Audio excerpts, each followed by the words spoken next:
CM Chandrababu Naidu గారికి, deputy CM Pawan Kalyan గారికి, లోకేష్ గారికి మీ పాదాభివందనాలండి.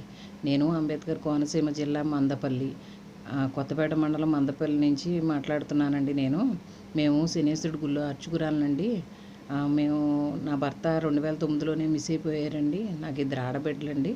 నేను గుడి చేసుకుంటూ 2 ఆడబిడ్డలని జీవనం సాగిస్తూ ఉండగా నాకున్న ఆస్తుల మీద ఊళ్ళో పెద్ద మనుషులు సిద్ధంశెట్టి వీరవెంకట సత్యనారాయణ, ధనాల రామకృష్ణ గారు కన్నేసి ఆ నానా ఇబ్బందులకు గురి చేస్తూ ఆ ఆస్తిపాస్తులన్నీ లాక్కున్నారండి.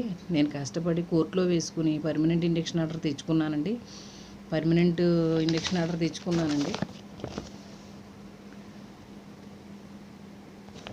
తెచ్చుకున్నానండి. దేవస్థానంలో కూడా అలాగే ఇబ్బంది పెడుతుంటే నేను ఏసీ గారి దగ్గర నుంచి పర్మనెంట్ది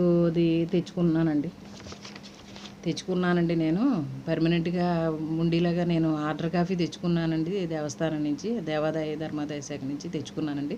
నేను వంతు చేసుకుంటున్నానండి. వీళ్ళు స్థలాలు అన్యాక్రాంతం చేసేసి నా బిడ్డలిద్దరిని నన్ను బతకని అక్రమంగా నిర్మాణాలు చేసేస్తున్నారండి. పర్మనెంట్ ఇంజక్షన్ ఆర్డర్ ఉన్నా కూడా ఆ స్థలాల జోలికి వెళ్ళి ఎళ్ళు కట్టేసి గోడలు కట్టేసి నానా ఇబ్బందులు పెట్టేస్తున్నారండి. 2 ఆడబిడ్డలు ఉన్నారు నేనని దేహి అని కూడా నా జోలికి రావద్దని ఆ స్థలం దగ్గరికి వెళ్ళి మరీ దేహిన కాళ్ళు కూడా పట్టుకున్నానండి. అయినా సరే వాళ్ళిద్దరూ తన్నేసి నానా ఇబ్బంది పెట్టి చీర పెట్టుకుని లాగి నానా ఇంకా ఇబ్బందులు పెట్టారండి. నేను చెప్పుకోలేని స్థితిలో ఉన్నానండి, శారీరకంగా మానసికంగా. ఈ ధనాల రామకృష్ణ గారు, సిద్ధంశెట్టి వీరవెంకట సత్యనారాయణ గారు కూడా నన్ను వదిలిపెట్టి ఇలా లేరండి, చంపేస్తానంటున్నారు.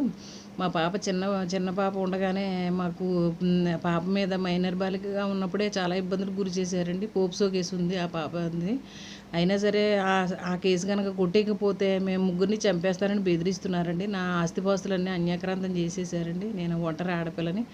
నన్ను మీరే కాపాడాలండి. దయచేసి ఈ బాధను అర్థం చేసుకుని కొంచెం న్యాయం చేస్తారని, బిడ్డలిద్దరిని కాపాడతారని. మీరు కనుక న్యాయం చేయకపోతే 2 ఆడబిడ్డలతోటి నేను ఆత్మహత్య తప్ప శరణ్యం నాకేమీ లేదండి. వాళ్ళు నన్ను వదిలిపెట్టనంటున్నారు.